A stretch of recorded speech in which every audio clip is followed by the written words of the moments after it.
Huôn. Huôn này. Hey, hey.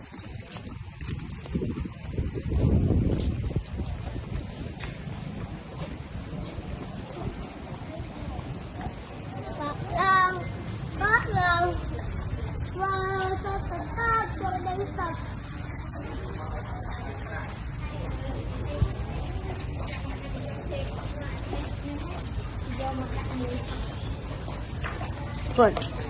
Hello, mommy and what? Hello.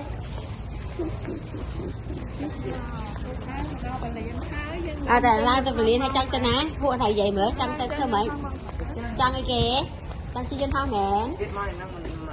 Đang không. Thì anh có cái gì? Đâu?